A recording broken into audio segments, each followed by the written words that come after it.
Hello and welcome to Talking Business with Beverly. I am your host, Beverly Walkhour. Thank you so much for joining me as we talk about how to support entrepreneurs and getting the clarity that they need in creating the time and financial freedom that they desire.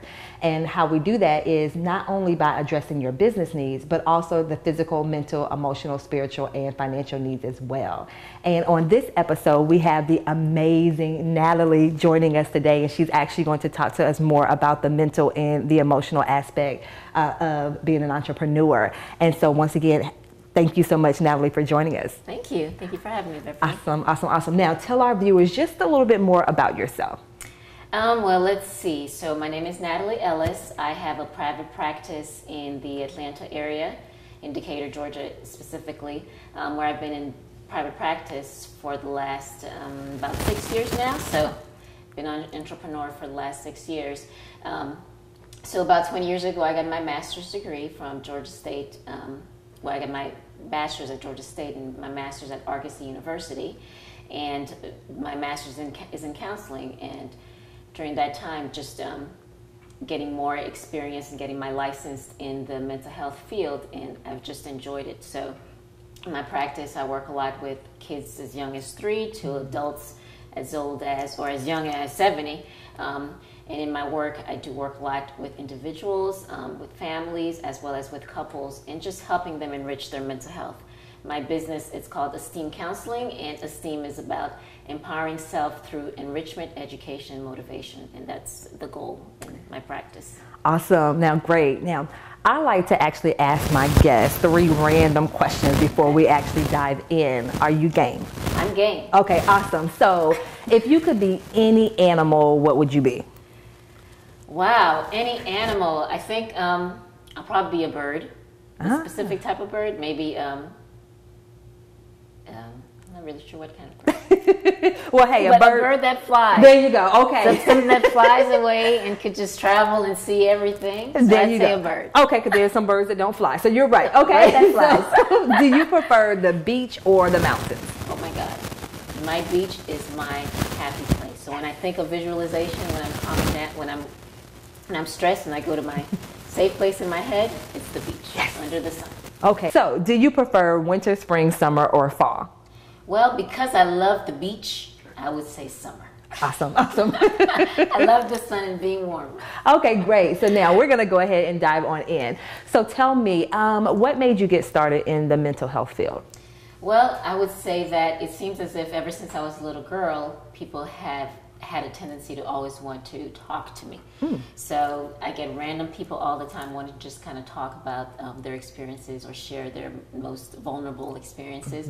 And that's been since I was little. And I found myself, I'm the middle child, by the way, and I'm the only girl. So I'm the middle child and the only girl. And my parents, I tend to hear a lot of different things from my parents. So it just felt natural to go into that field. I tend to be a great listener and be very empathetic to others. So just felt natural to kind of go into the counseling field. Awesome. And so what are some of when it comes to, first of all, mental health is such a huge field. Yes. And so what are some of the, I guess, stigma when it comes to mental health? What are some of the stigmas that your clients, when they come into you, they have, or even just in general when it comes to mental health? Right. I think in general, first of all, people are misinformed and miseducated about what mental health is. Mental health is about taking care of our mind in relation to our emotional health. And so this is something we all should do. But many times when we often think of mental health, we think of the severe or the most extreme, the schizophrenic, the people who are, again, quote unquote, crazy, something must be wrong. And so again, people are coming in when they have significant depression or significant anxiety or PTSD or whatever may have gone on in their lives, and they're having certain symptoms, they're thinking something must be wrong with them. And so oftentimes the stigma is just that, the shame of, I must be different, something must be wrong, how are people going to see me? And so that's a lot of what I get when people are coming in. And the embarrassment, there's a lot of embarrassment and shame about just having to come in and seek help, feeling as if they should have been stronger. And so again, these are some of the stigmas that we definitely want to take away, because again, when we need help, needing help doesn't mean you're weak. It's with clients, it's really empowering them and helping them identify what are your needs. And how do we seek the help and support so that we could accomplish and get our needs met? Wow. Oh, powerful. And so I know one area that you work with are children and young adults in your practice. And so as a parent, what are some things that I can do to promote good mental health when it comes to my children or young adults? Sure. One thing I will say, as parents, we're the first models for our children. We're the first models in every sense. We're their first love, we're their first teacher, we're their first everything. And so as parents, if our own mental health is not great, then it does impact our children also. So as models, it's important that we understand how to be aware and be self-aware of our own emotional health and how to take care of ourselves, because the kids are seeing that. Kids learn from what they see and what they hear. And so I would say the first best thing is to pay attention to our own self and be aware of our own mental health and how to seek the help that we need, and being able to have those type of communications with our kids. Because if a child doesn't see that, oh, well, mom doesn't necessarily take care of herself, then in their eyes, well, that's not what people do. Or if mom kind of rejects this notion of mental health or stigmatizes herself, then the child also learns, oh man, that's not something I could possibly talk to mom or dad about. So again, I would say the first teacher is to be the role model. And get some education ourselves about it. That is great stuff. And so definitely hold on. So we will definitely be back after these messages.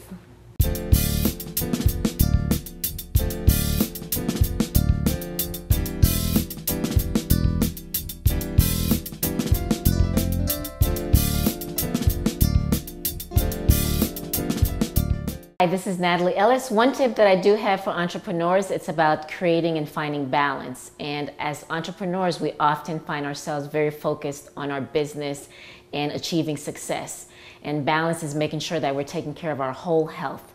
And whole health constitutes taking care of our bodies, taking care of our minds. So I strongly recommend that we do that by making sure we eat healthy, we're exercising, we're seeking support and seeking help when we need to. And the other thing I want to talk about is a series that I have called Ask the Therapist, which is every Wednesday live on Instagram at 8 p.m. It's Ask the Therapist, where I have topics every Wednesday, different topics in regards to mental health, so people could chime in and join and ask questions about their mental health topics. So that's every Wednesday, Ask the Therapist at 8 p.m. live on Instagram. Thank you.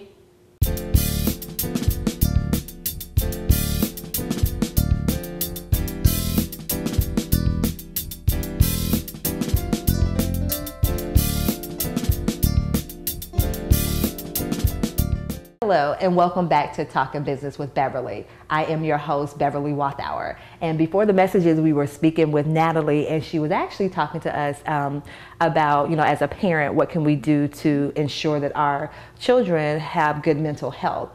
And so my next question to you is, as a parent or an adult that's responsible for a child, if I do feel like my child needs some services, like what are my first steps? What do I do to get them the support? Definitely having the conversation with the child. It's, one of the things I tell parents is we know the child knows themselves to some extent, but we know our child best. And so whenever we notice that anything is out of the ordinary, they're sleeping too much, grades are falling, they're more aggressive, they appear a little bit more sad, they're isolating. If we're noticing difference in behaviors, then yes, definitely approach them, talk to them about what's going on. And sometimes some kids are able to express what's going on with them and some aren't, and definitely seeking services. And so again, there's lots of professional services out there that they can seek in their local area. There's local mental health centers, there's private practitioners as well that they can seek.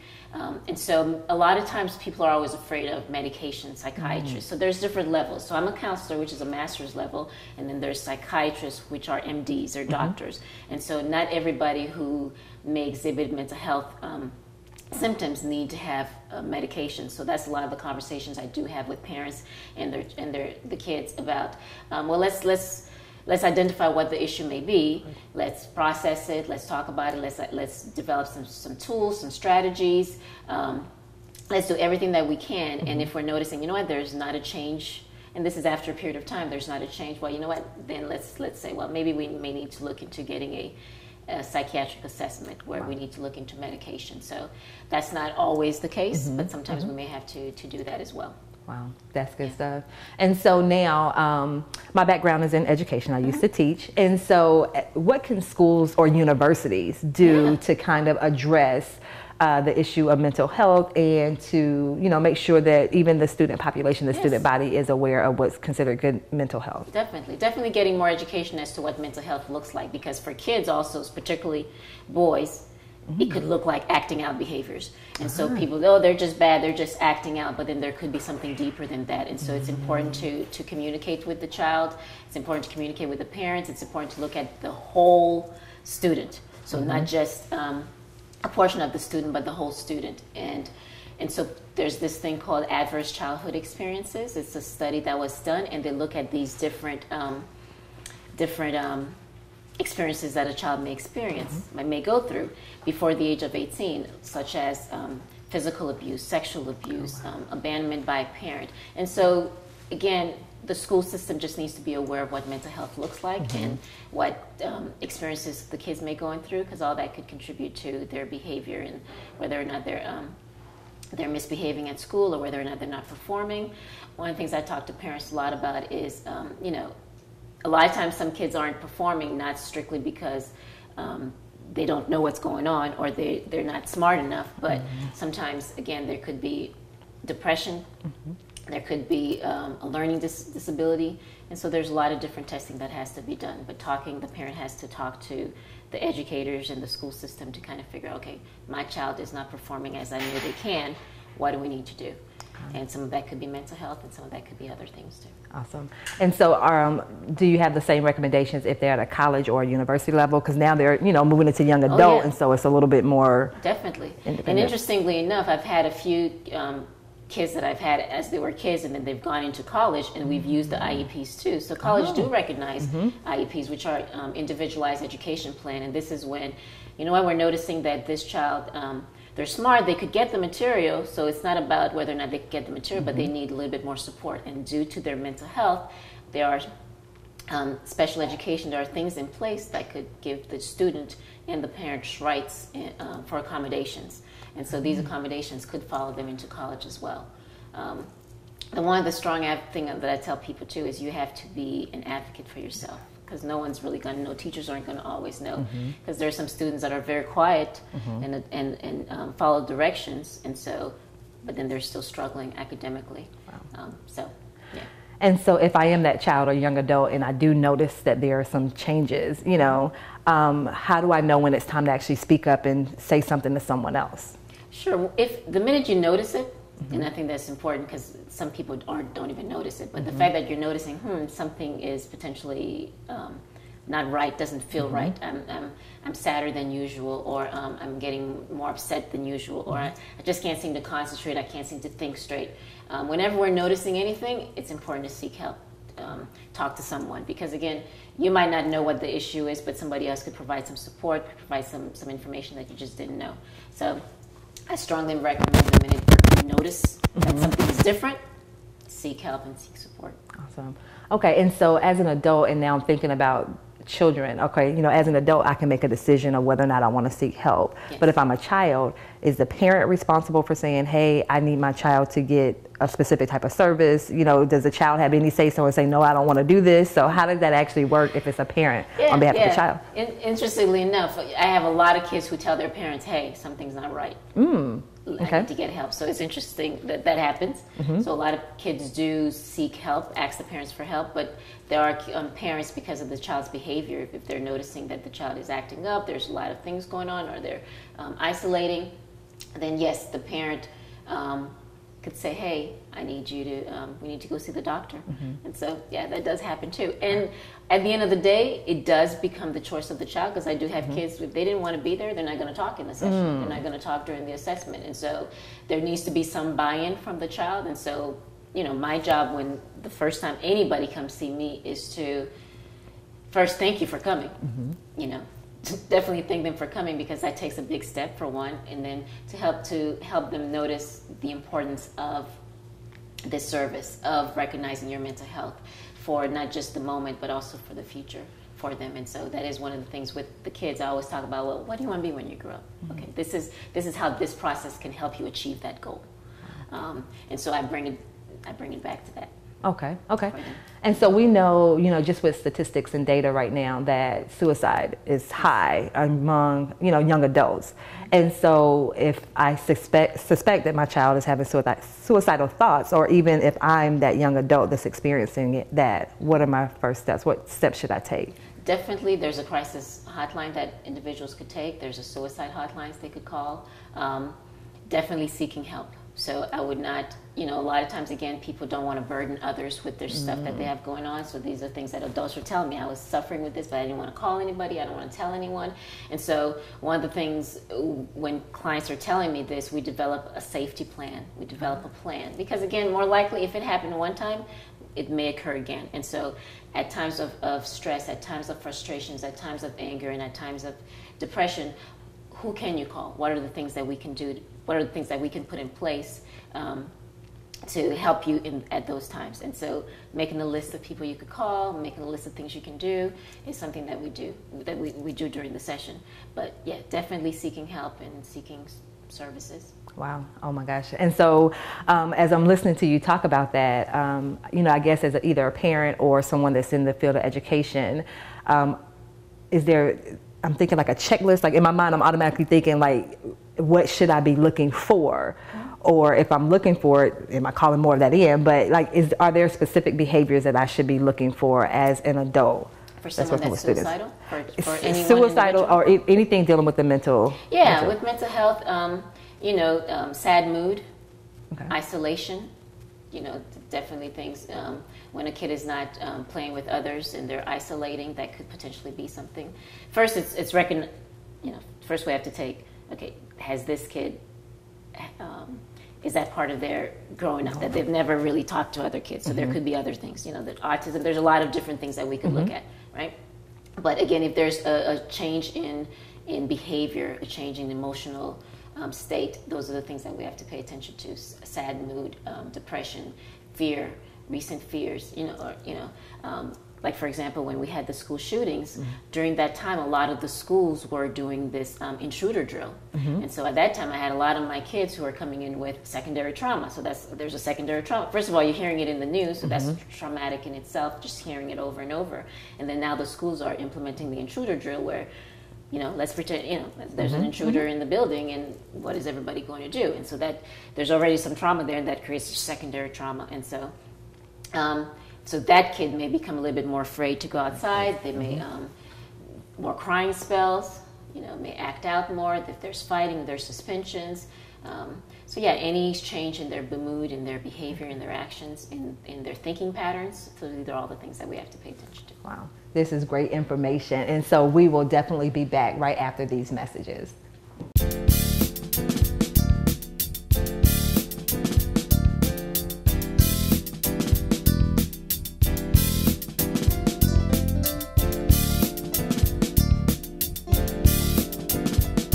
Hi, this is Nathalie Ellis. One tip that I do have for entrepreneurs, it's about creating and finding balance. And as entrepreneurs, we often find ourselves very focused on our business and achieving success. And balance is making sure that we're taking care of our whole health. And whole health constitutes taking care of our bodies, taking care of our minds. So I strongly recommend that we do that by making sure we eat healthy, we're exercising, we're seeking support and seeking help when we need to. And the other thing I want to talk about is a series that I have called Ask the Therapist, which is every Wednesday live on Instagram at 8 p.m. It's Ask the Therapist, where I have topics every Wednesday, different topics in regards to mental health, so people could chime in and join and ask questions about their mental health topics. So that's every Wednesday, Ask the Therapist at 8 p.m. live on Instagram. Thank you.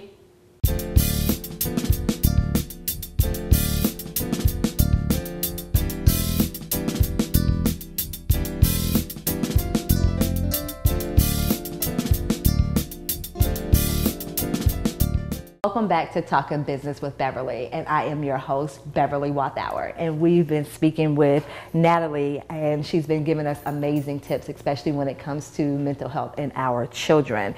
And so my next question is, when it comes to the actual treatment of children and mental health, does it mirror what adults get as far as the treatment process? So what does that look like, and how is it different from adult treatment? It's different in that with kids you have to be a lot more physically engaging with them. And so with with a lot of my children clients up until the age of 10, I'm mostly on the floor. So we're doing a lot of things on the floor, playing games, doing activities. I try to mirror when we do things in regards to emotion. I'm showing them a mad face, and then they're showing me their mad face back. So we're doing a lot of those type of activities, more physical and hands-on activities with kids, and then we're relating it to their emotional health. We're processing what's going on with them if they're able to articulate that. Because again, with kids, they're less articulated than the adults. And so a lot of the things that we do is through play. Okay. In talking about our emotions, is through play and games, art. I do a lot of art activities with kids, whether it's painting and drawing. And so those are some of the things that we do with kids, different than adults. Okay. And I guess that makes sense, because they're more the fine motor skills and all that stuff.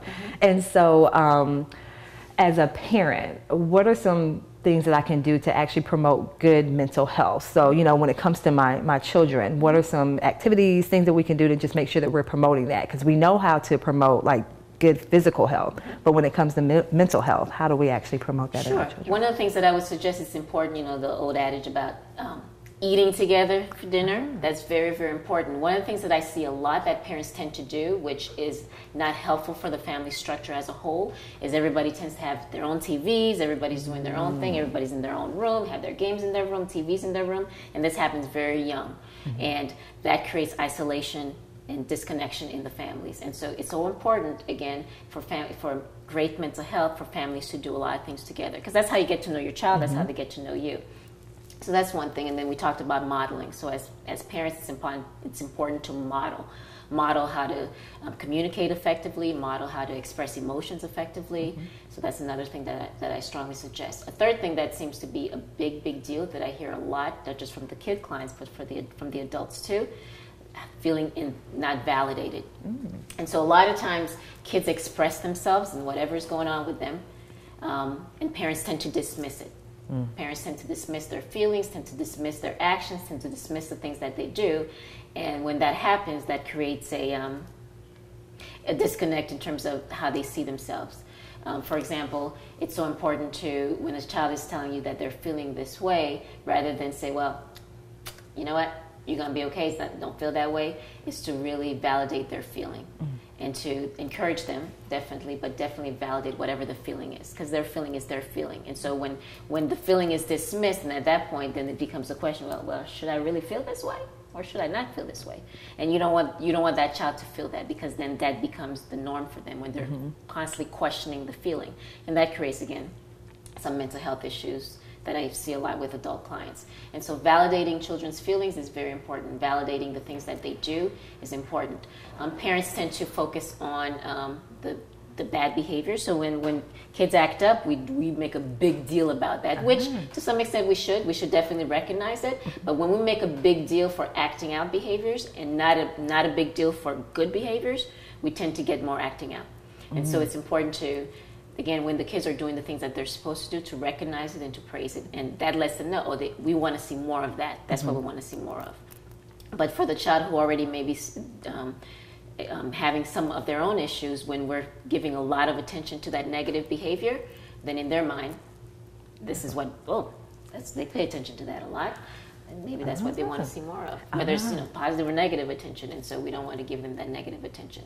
Wow, that makes sense. Thank you. And so I know one thing that you mentioned is the negative behavior, the acting out behavior. So as a parent or an adult working with children, how do I know it's not the normal behavior, especially if they're younger, like normal behavior, versus if I need to be alarmed and see if there's something that needs to be done additionally? Sure. I think a lot of it is follow your gut. Again, you have a lot of parents who say, well, that's just a boy and that's just how boys act. So there could be some of that too going on. But then again, if that behavior is now impacting their church impacting school, then yeah, it could be a boy behavior, but however, this behavior is not going to go well in this environment. And so then that creates a problem. And so one thing I tell parents, yes, it's we don't want to definitely identify the child as being a bad person or being negative. However, our behavior and our actions, depending on which environment we're in, it may fit, it may not fit. And so sometimes we have to talk about, well, let's take the diagnosis of ADHD, because that's a, I don't want to say a common diagnosis, but that's a default diagnosis that tends to, a lot of kids tend to get, because the kid who presents depressed could also, a kid who's diagnosed with ADHD, it could very well be depression, it could very well be PTSD, trauma stuff, but it just kind of looks like ADHD. And so with all these behaviors, so that kid who presents that way, if they're outside and they're playing and then they're in a smaller school setting, that behavior may not necessarily be an issue. However, depending on the classroom size, depending on how the teacher is teaching in the class, their behavior may potentially become a problem. And so there's so many variables that we have to look at to determine what's a problem and what isn't. But again, the minute if you feel it in your gut that this is something I need to get looked at, get it looked at, because there may be a variety of things that we have to change, to adjust in order to make sure that this child is successful in all arenas, because that's ultimately the goal. And that definitely makes sense. And just like you said, working with parents, and parents being an entrepreneur as well, and so just making sure that we're making sure our family is okay in this arena as we're developing that as well. And so before we wrap up, what would be one piece of advice that you would give parents or adults, I like to say both, that are working with kids and they notice that something is different? Like, what would be the first step to actually addressing, to see whether or not it's something more serious? What would be the first step? The first step I would suggest is definitely to talk about it.